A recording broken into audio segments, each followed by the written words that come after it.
On traite Charleroi de tous les noms, la ville la plus horrible, dangereuse, le territoire noir, la zone industrielle, l'endroit le plus pluvieux de la Belgique. Pourtant, nous l'avons vu comme une ville magique et pleine de contrastes. Suivez-nous sur le chemin de ce conte de fées. Ensemble, nous allons visiter des coins désertiques, découvrir l'histoire de la ville et rencontrer ses habitants incroyables que nous avons baptisés les esprits gardiens de Charleroi.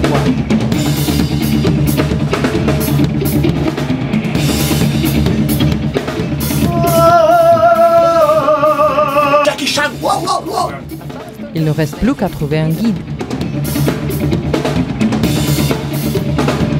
Bonjour, mon nom est Nicolas. Je suis artiste, j'habite Charleroi. Venez voir l'intérieur. Donc là, à l'entrée, tu vois. Mais tu as acheté un théâtre, pourquoi? Pour impressionner les filles. Non? C'est pas pour ça qu'on fait des choses. Hein? Pourquoi on a une grosse voiture? Pourquoi... Non, si on a une grosse voiture, c'est parce qu'on a un petit pénis, c'est pareil. Mais, Donc ici, c'est 1927, évidemment, c'est détruit pendant la guerre par les Allemands et tout ça. Bah, ils construisent l'autre partie, tu vois. Donc c'est le même but qu'une maison du peuple, se rassembler, faire des conférences. Ici, il y a un vieux café. Pour l'instant, c'est le bordel. Il y a une expo avec des photos et compagnie, quoi, tu vois. Ça, il y a 5 ans, ça, c'est des bâtiments. Regarde, c'est ça pour rigoler. J'ai jamais été en Russie, mais c'est ça qu'on dit style soviétique un peu. Ça, c'est des télés qu'ils faisaient dans les années 60. Le piano, c'est aussi un piano qui a été fait à Charleroi. Et j'essaye de collecter des objets. Les sons magiques du piano nous appellent dans une mine abandonnée.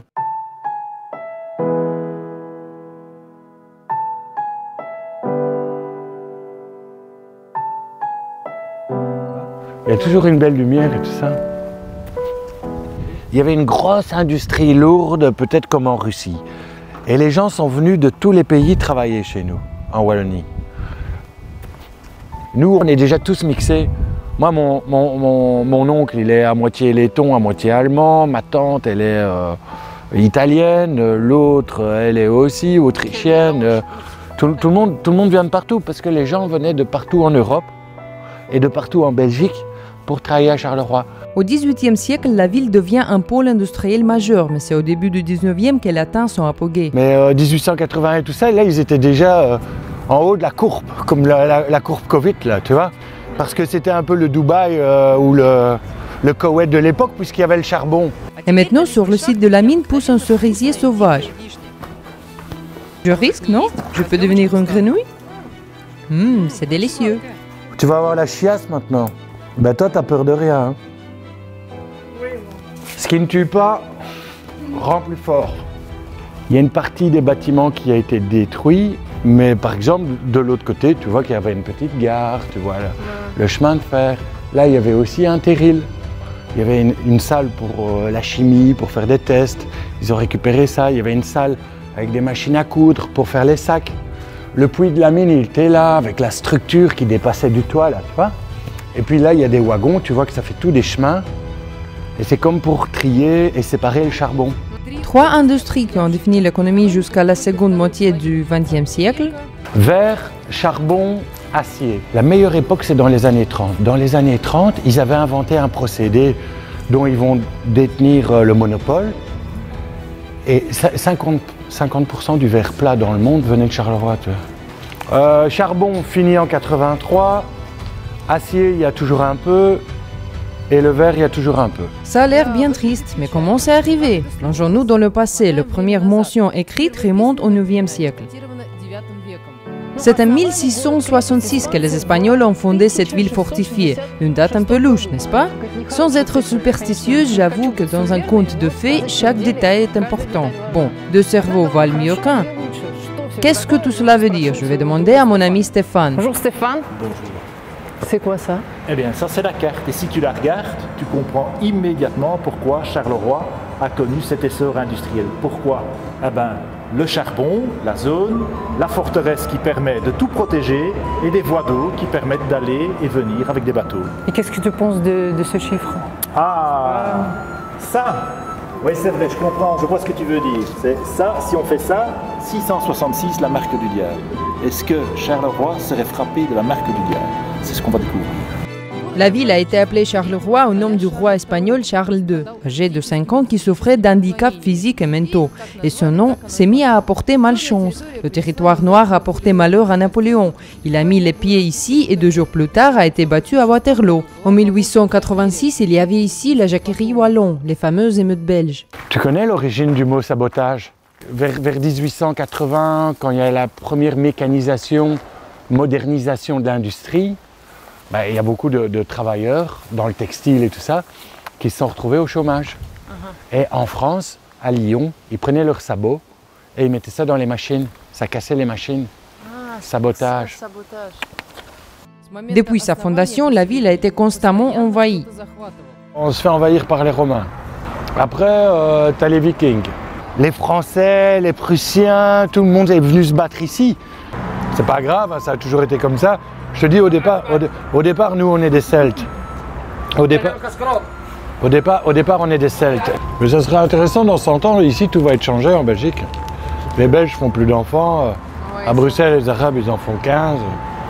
Fais quand même attention à ce que tu dis. Tu vas être envahi immédiatement, tu vois.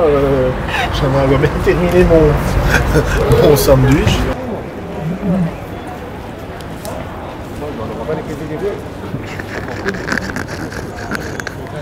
Tu parlais des... Bonjour, qu'est-ce qui se passe ici? Un truc, c'est Société Générale de Nettoyage. Tu me parles, tu dis que tu es chauffagiste. La deuxième? Et la deuxième, Belgique number 1. Ah, ça c'est bien. Et ton nom, c'est quoi le... Mon nom, je m'appelle Moustapha.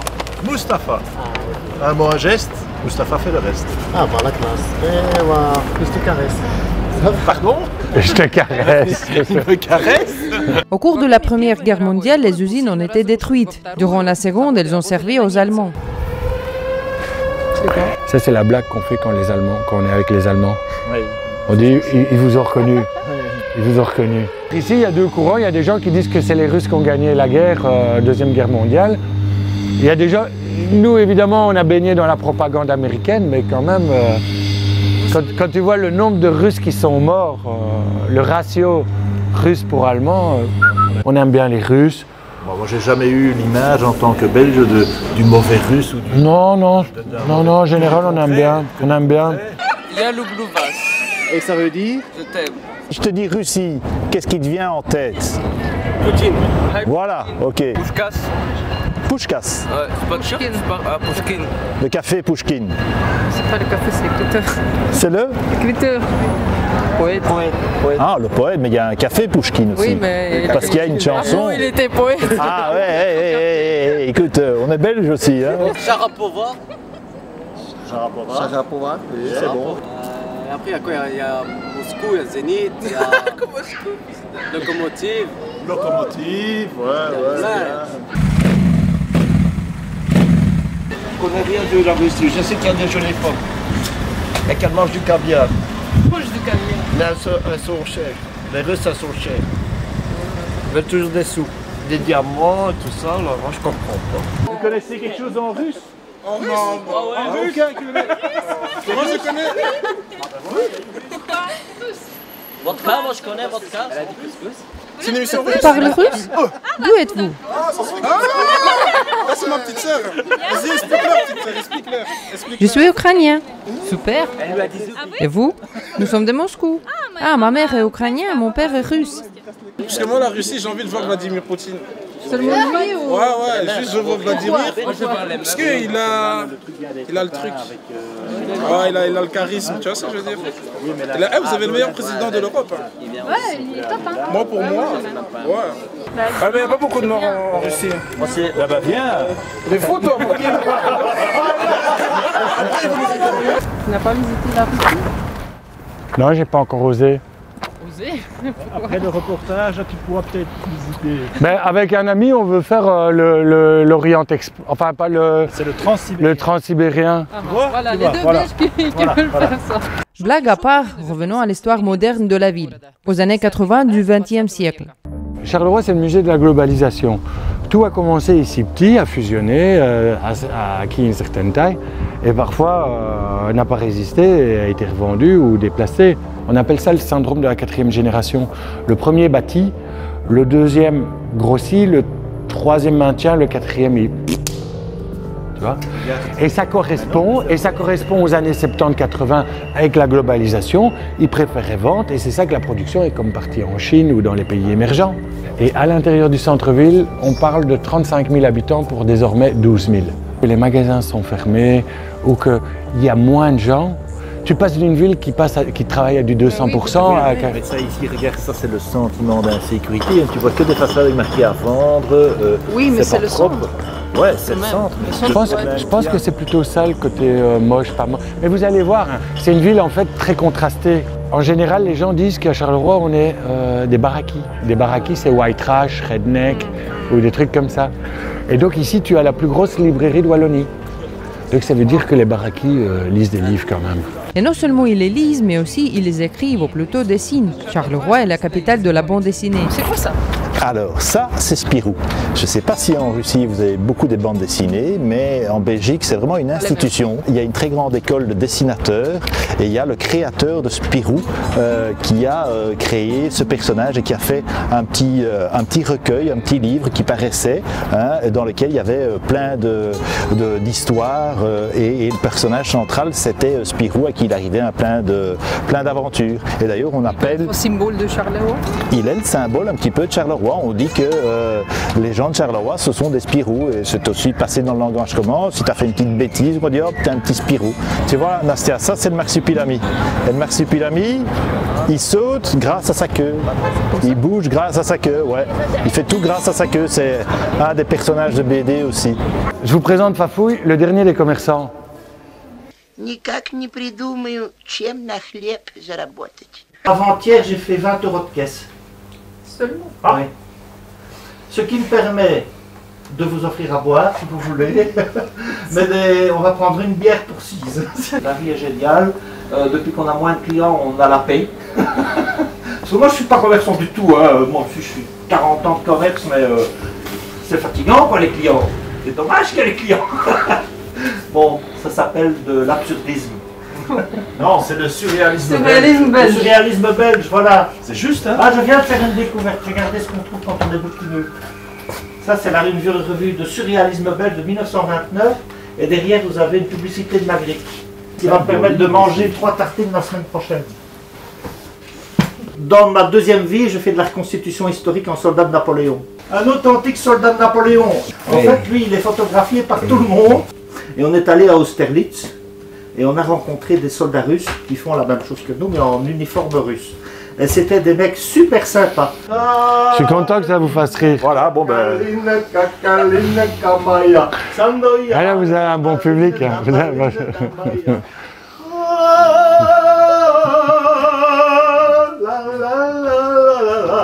Mais ça c'est cadeau, ça c'est en plus. Voilà. Le frère d'Ivan Rebrov à Charleroi. Et un soldat de Napoléon.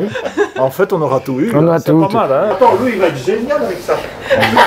Il en a bien besoin. C'est à toi de tenir les cheveux, normalement, moi je suis derrière. J'ai pas l'habitude de tenir les cheveux, excuse-moi, hein, mais voilà.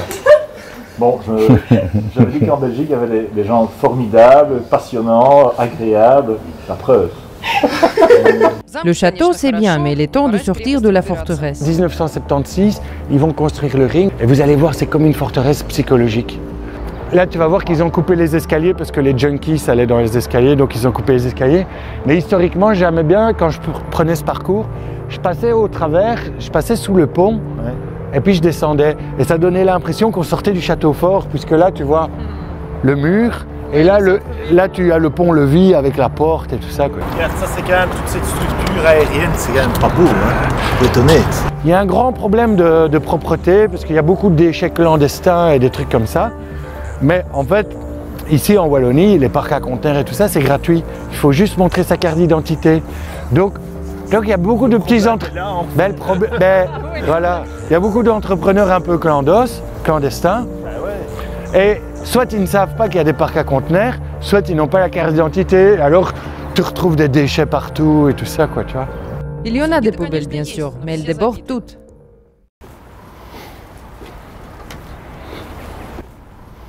Ah, tu vois, ben ici c'est une poubelle spéciale. Alors, tu vois, dans le monde, il y a des endroits où les gens empilent des pierres. Et bien ici à Charleroi, on empile les canettes. Ah, tu vois. Ah, ça tient. C'est réussi. Tu vois, voilà. C'est peut-être plus un truc très belge ou ailleurs. Mais tu vas voir, là on sort du centre-ville, donc là il fait propre parce qu'il y a les services, je vais dire municipaux ou communaux. Mais alors par exemple ici ça va être la région. Et alors le problème, vous allez voir tout à l'heure où on va aller manger, c'est que tu peux très bien avoir une rue communale qui touche une rue provinciale et une rue régionale. Et alors tu vas avoir 4 systèmes de lampadaires différents, 3 poubelles différentes. Lui il va passer toutes les semaines nettoyer, l'autre tous les mois, l'autre tous les ans. C'est un truc de fou. Oh là là, vous voyez, c'est pas mal là, ici. Ah ouais, non, c'est très romantique. Je vais peut-être revenir. Bon, si tu fermes un peu les yeux sur la crasse. Regarde. Oh putain, tu fais 100 mètres, t'as toute une garde-robe. Hein. Nom de Dieu. Comment est-ce que les gens arrivent à jeter plein de trucs ici? Ça, c'est en 2 semaines. Hein. C'est incroyable. 2 semaines. Ça veut dire que quelqu'un vient et il est seul. Vous savez que vous pouvez appeler la police et que normalement ils envoient un agent. J'ai demandé, un agent est venu, apparemment l'agent m'a dit écoutez, si c'est sur votre façade, c'est vous qui êtes responsable de votre façade. Rigolez. Tu veux dire que se promener dans la ville, c'est tout à fait normal, il n'y a pas de danger. C'est un peu comme à Bruxelles quand les gens font ouais, t'as pas une cigarette, puis t'as pas 5 €, t'as pas ça. Tu te dis ah, bonjour, et puis tu marches vite. Non, tu cours pas, tu montres pas que t'as peur. Tu marches vite, tu t'arrêtes pas. Non, d'ailleurs, ici, regarde, il y a un corps, c'est une scène de crime. Non, mais à part ça, ça va. Tu as vu le cadenas? Ah, il est obligé, hein. Lui a pété 15 fois. Ça, c'est du cadenas. Hein. Je pense que c'est mieux d'abattre le mur, de laisser la porte et de passer au travers du mur. Quant à sa voiture, il ne l'a pas fermée. S'il n'y a pas un type dans ma voiture, ben non. Ben voilà. Tout est là? Ben, tout est là. Tracé, non?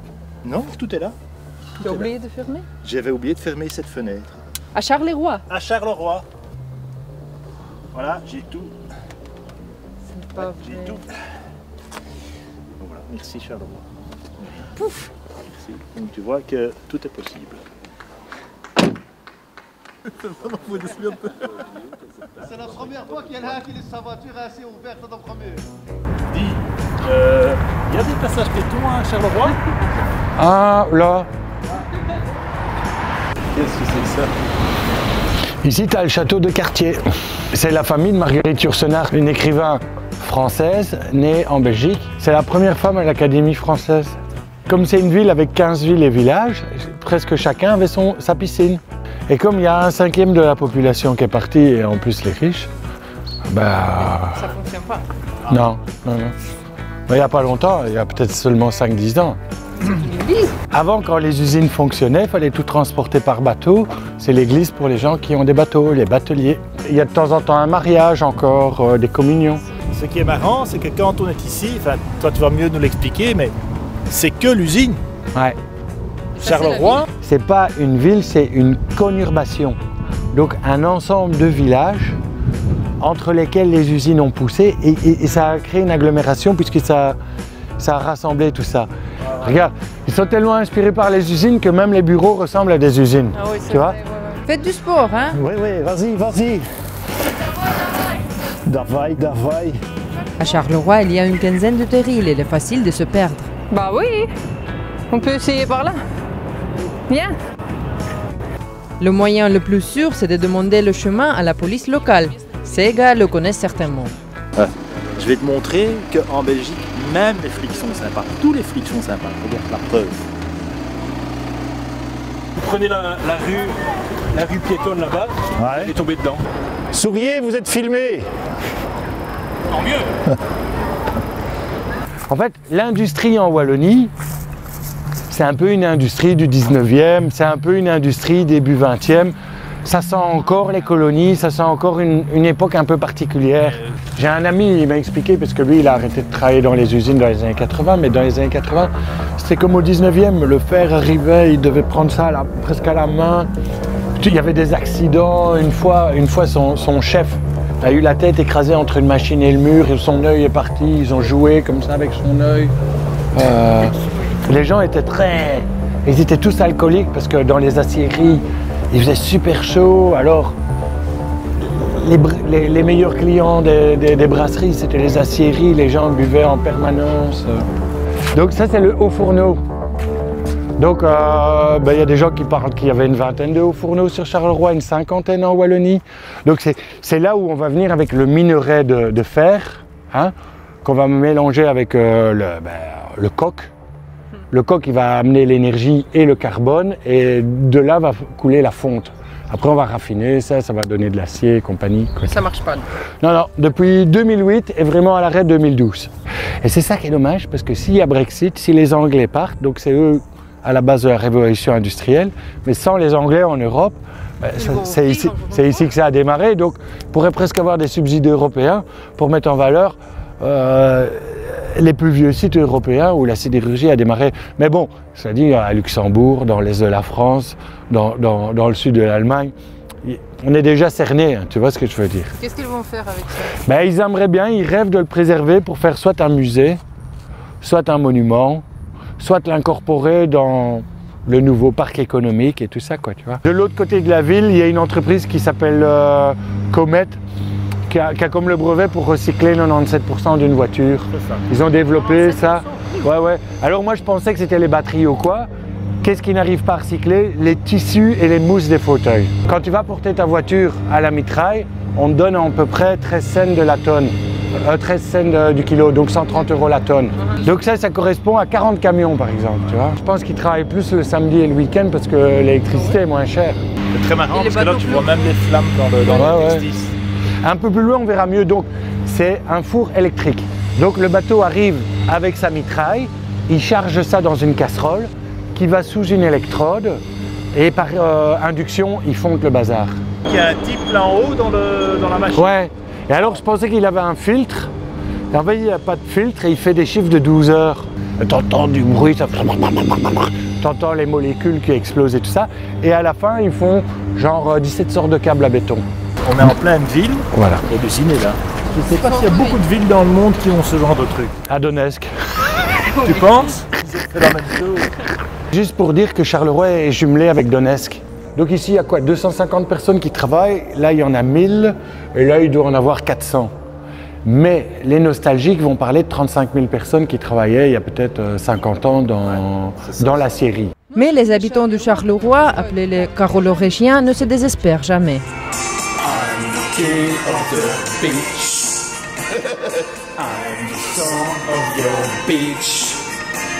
Bienvenue à la Providence.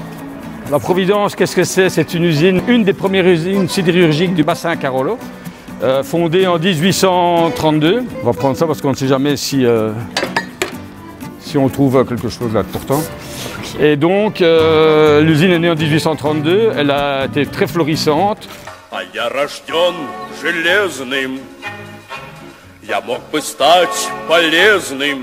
Les Allemands ont tout détruit. Tout a été reconstruit donc, dans les années 1919-1920. Et donc le bâtiment dans lequel vous vous trouvez a un siècle, mes amis. Un siècle. Un siècle. Voilà, c'est pour ça que ça rouille un peu. Ici, on a tout fait nous-mêmes, quasiment. Ça, c'est Allo Police. En fait, c'était la police d'intervention. Donc quand il y avait un problème, tu faisais ça et la police arrivait, quoi. L'usine a fonctionné pendant la Seconde Guerre mondiale, a prospéré dans les années 60, tout a commencé à décliner dans les années 70 et elle a fermé ses portes en 82. La salle a été délaissée jusqu'à sa transformation en salle de concert et dorénavant son équipement centenaire sert à quelque chose. Eh bien maintenant c'est une discothèque. D'accord, on a un plan Covid, mais regarde, là c'est un restaurant, un bar, il y a encore un bar de l'autre côté, là c'est une piste de danse, des groupes live y jouent, on rassemble des robots là-bas. Regarde, ils ont fait un drapeau belge, super, cool. C'est juste insolite. Les Russes peuvent venir faire du rock russe. Du rock russe, voilà. Ici, à Charleroi. Welcome. Welcome Russian. Tu leur donneras à tous une pioche. Une musique sympa et 2 mojitos s'il vous plaît. On va retrouver la jungle.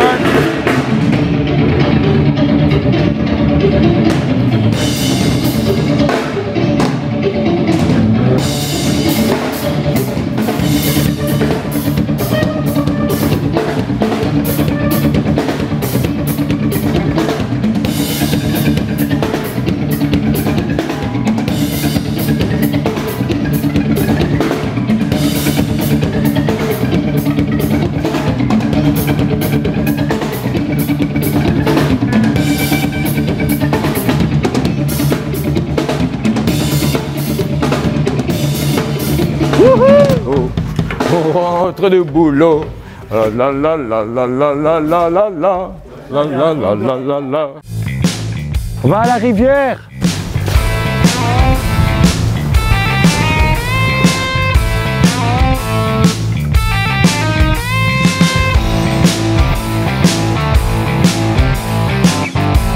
Mais on se retrouve dans un donjon, à l'intérieur de la tour de refroidissement. De la rivière, il y avait un énorme tube Ouais. passé au-dessus. L'eau chaude arrive de là, elle déborde, elle va dans tous les petits canaux. Ouais. Et après, ça va dans les bacs. Et dans les bacs, il y a des trous. Ça passe dans les trous. En dessous des trous, il y a des lattes. Et l'idée, c'est de tout splitter, quoi. Tu vois, plus tu splits, Ouais. pour un même volume d'eau, plus tu vas le diviser, plus son contact avec l'air Ouais, va faire refroidir. et donc tu refroidis, quoi. C'est ça. Viens, je vais te montrer quelque chose. Regarde. Tu vois? C'est du bon béton. Donc j'y vais. Oh putain de merde, dit. Je te suis. Da vaille. Tu vois, ça c'est le même tube qui vient depuis le haut fourneau tout à l'heure. Et en fait, c'est les gaz, on va dire les gaz d'échappement du haut fourneau, qui sont envoyés ici et qui étaient brûlés dans la centrale électrique en face. Donc une centrale électrique, qu'elle soit nucléaire, au charbon ou au gaz, le principe c'est de chauffer de l'eau. Puis tu fais de la vapeur actionne un alternateur, et puis paf, électricité. Et puis, comme c'est un procédé fermé, tu réutilises l'eau que tu as chauffée pour la rechauffer, tout ça, mais avant de la réutiliser ou avant de la remettre à la rivière, tu dois d'abord la refroidir. Est-ce qu'il y a un endroit à Charleroi où il n'y a pas des ponts, des trucs? Moi je dis que c'est le Bruges du futur. Enfin, c'est quoi ce truc? Il y a des ponts partout, ouais, c'est pas mal. Spider-Man serait vraiment super content ici. Hein. Je vois que comme tu t'intéresses à tout, ça c'est une initiative privée, on ne le voit pas bien, mais tu as une petite centrale, électrique qui fonctionne avec le courant de la rivière. En termes d'énergie, ça produit de l'énergie pour 400 familles. Mais c'est gratuit, hein. Ouais, c'est gratuit. Hein. Et c'est une coopérative. Donc toi aussi, tu pourrais être actionnaire.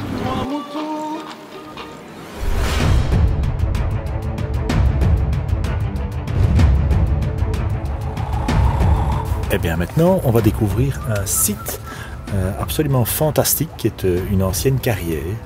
Et cette ancienne carrière, eh bien, elle a été remplie d'eau. C'est une carrière où on extrayait de la pierre bleue. Et elle a été remplie d'eau et maintenant la nature a un petit peu repris ses droits. Et tu vas voir, il va y avoir une superbe lumière qui va donner sur l'eau. Mais l'histoire est un peu triste ici, non? L'histoire est parfois triste parce que, oui, effectivement, ce site est tellement beau qu'il y a des gens qui viennent jusqu'ici et tu peux voir qu'il y a des grandes falaises, qu'il y a des hauteurs assez élevées et parfois il y a des gens qui plongent dans l'eau ou qui tombent dans l'eau et l'eau est en surface très chaude quand il fait très chaud, quand il y a des températures de 25-30 degrés.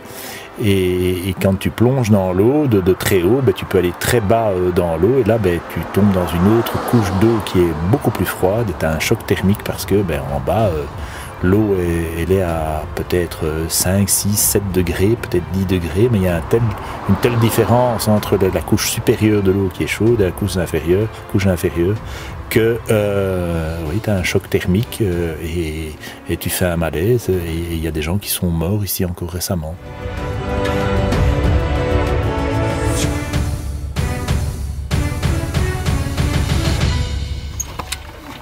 Oui, bonjour, je travaille pour Covid TV. On salue le prophète de Charleroi. Я водяной, поговорил бы кто со мной. Oui. Tu connais Poutine? Mikhail Gorbatchev, prends-moi pour espion. Encore. C'est tous espions. Ben, son père est espion, elle. Oui, me pris pour un espion, Mikhail. Elle dit camarade. Il parlait comme ça, hein. Camarade. Hein. Lui mettre un avion à ma disposition.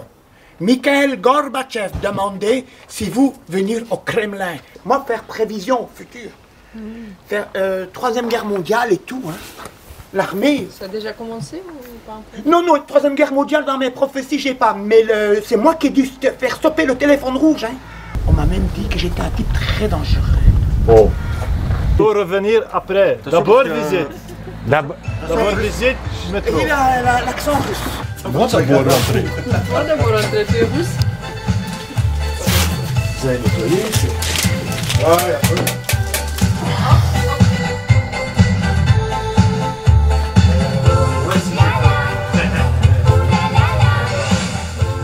Là. Toute chanson dessus. Ah. Voilà. Mais pas marqué de titre. Ça, c'est copie. Attends. Ah. Patriote. Cowboy. Cowboy. Nicolas, arrête. Ce sont des gens connus avec Cécile, actrice, avec Jackie Chan, Arnold Schwarzenegger.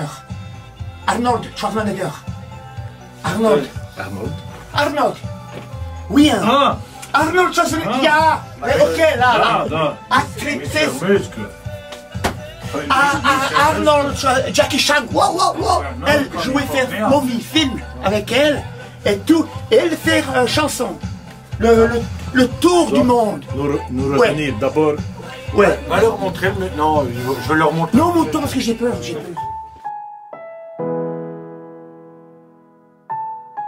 C'est dans les belles années 60, quand les usines s'est multipliées, qu'on s'est mis à s'imaginer des plans napoléoniens pour le métro.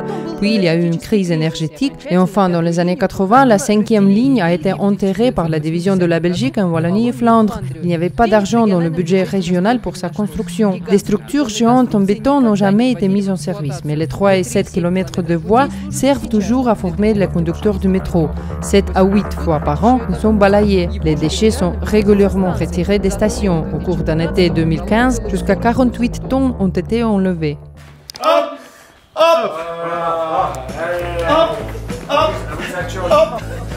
Et enfin, c'est notre deuxième tentative de goûter les frites, le plat national belge depuis le XVIe siècle. Il a presque le même âge que Charleroi.